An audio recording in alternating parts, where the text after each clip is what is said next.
guys, Phil here from the Range St. Louis West with a little follow-up video from this Crimson Trace RAD PRO.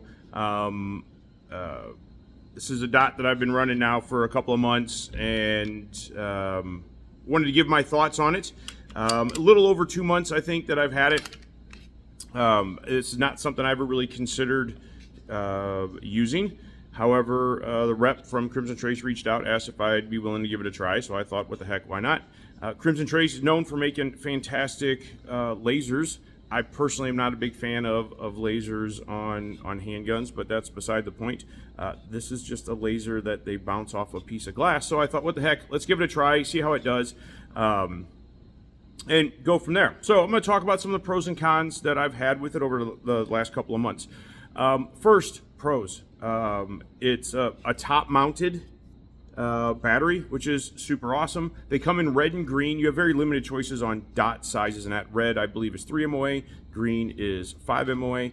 I like green better than I like red, so I went with the green version. The mounting was relatively straightforward. Their website has some bad information as it relates to shadow systems and the spacers that you use.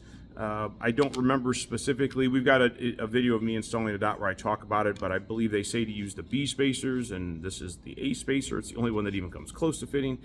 So that was a little weird. Their owner's manual is not fantastic, but if you're somewhat mechanically inclined, the install is relatively straightforward, especially on something like shadow systems that's direct mount, which is better in my opinion. So anyway, got it installed, zeroed it pretty quickly, and went straight to beating the crap out of it. Smashing it off of barrels and classes and off of benches to clear malfunctions and that sort of thing, and just kind of test it out. Hitting it this way off of benches, no problem. Not that anybody would do this, but I even kind of used it as a hammer on a bench and a barrel, and held zero, great, which truthfully was pretty impressive to me.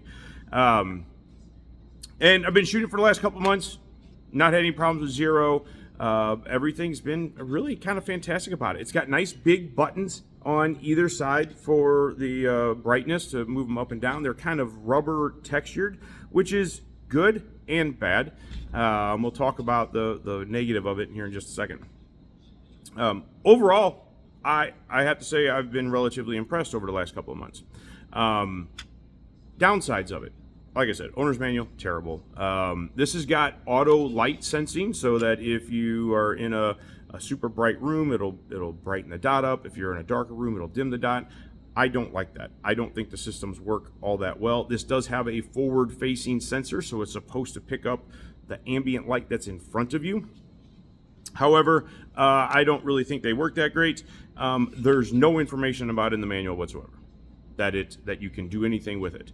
I did find a video on YouTube that said you just basically, not from Crimson Trace, this is from somebody else, you push and hold both the plus and the minus button at the same time, and that will turn on or off that auto light sensing feature. So if you're like me and you don't prefer that, that's how you turn that off.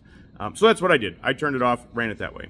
The texturized buttons, awesome, except that I find myself when I'm racking my slide, because they're textured, it feels kind of funny in my hand, and I've caught myself pushing those buttons, adjusting the brightness. If there's a way to lock in the brightness, I don't know how. With other dots that I've used in the past, with HoloSun, you can turn off the ability for the buttons to work, to lock the buttons, which I think is fantastic. That's typically what I do. Now, I work at and primarily shoot in an indoor range where the lighting's very much the same all the time. So I don't find myself changing mine a ton. I turn it up pretty bright, and then I usually, on most dots, I bring it down 2 steps, and then I just leave it there. That's just the way I want to do it. However, another weird thing, and this is very minor issue, is when I'm putting my gun away at night and I put it in a safe, the rubberized texture as I'm sliding it into the safe bites on stuff, and it just feels kind of weird. That's really a very minor thing, but Other negatives, battery life on this is not great. I'm kind of curious to see how long it would last. I think they advertise, I could be wrong on the red. I think they advertise 50,000 hours on the red, 7,000 hours on the green. So I'm kind of curious to see how long the battery will actually last. 7,000 should be about a year, but I carried this gun every day, and so the dot never turns off. It does have a motion detection, so when it's sitting still, after so many minutes it will turn off. I've not had any problems with when I touch it that the dot's not there. It's always worked well. However, this past weekend I was teaching a class, and I was demoing. We were doing some shooting from behind cover and kneeling.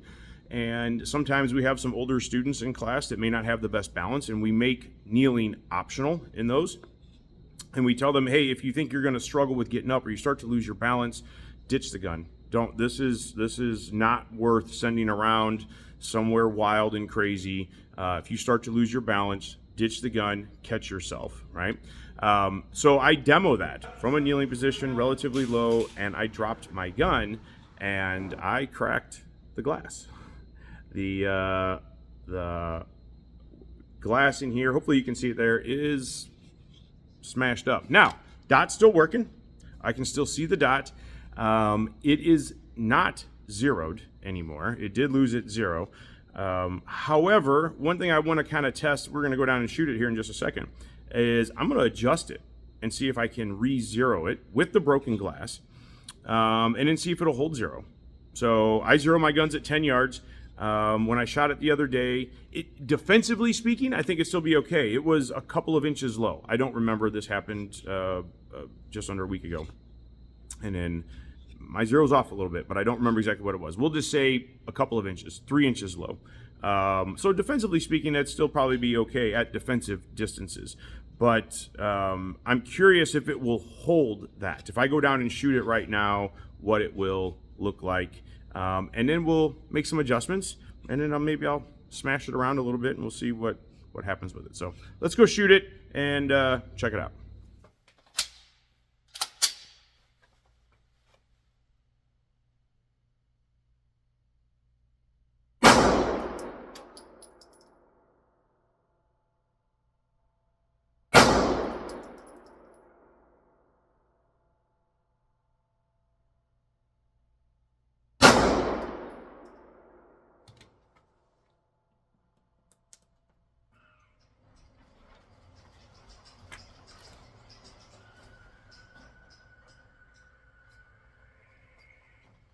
So here's my 3 shots. Those shots actually look pretty good, except that I was aiming here. So 1, 2, I'm about 2.5 inches low and say an inch to the right. We're gonna make some adjustments and see how it adjusts.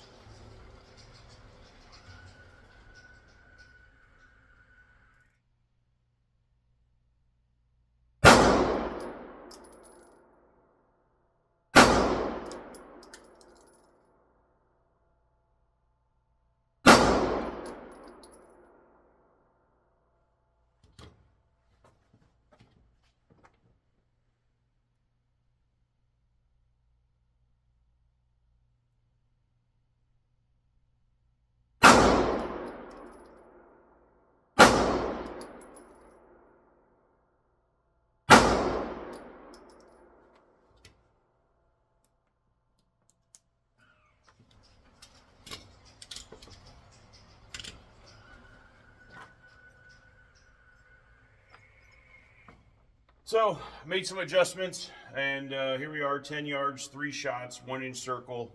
I'm totally cool with that.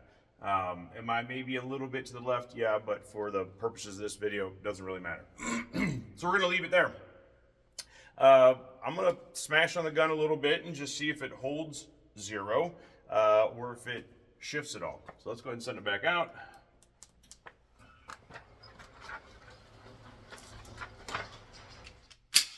So, unloaded gun.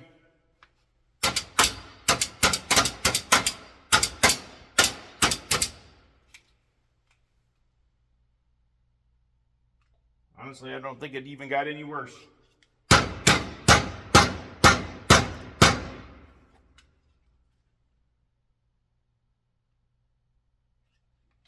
Maybe it did. Let's shoot it and see where it does.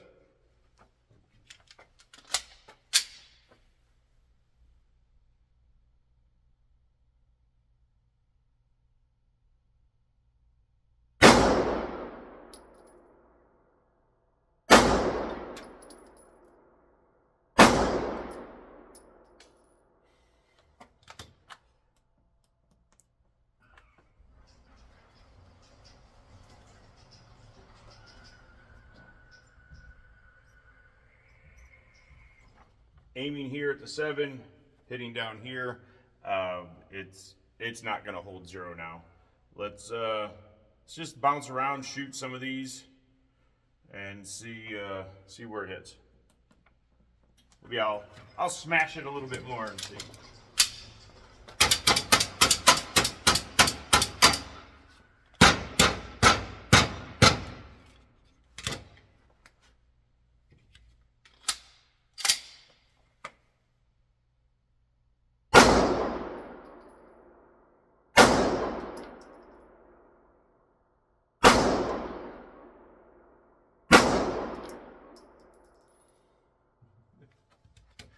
Interestingly, all low left. So is that me or is that the dot? Go nice and slow.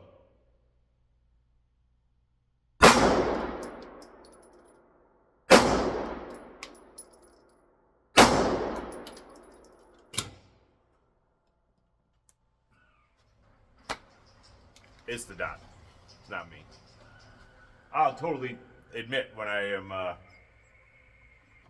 I'm pushing the gun. But I was just aiming at these things in the middle and throwing them all low left a little bit, and then settled down and shot nice and slow right here at this one and put 3 shots right there. However, even though it's not holding the 0 after me smashing on it, it's holding the 0 while I'm shooting it.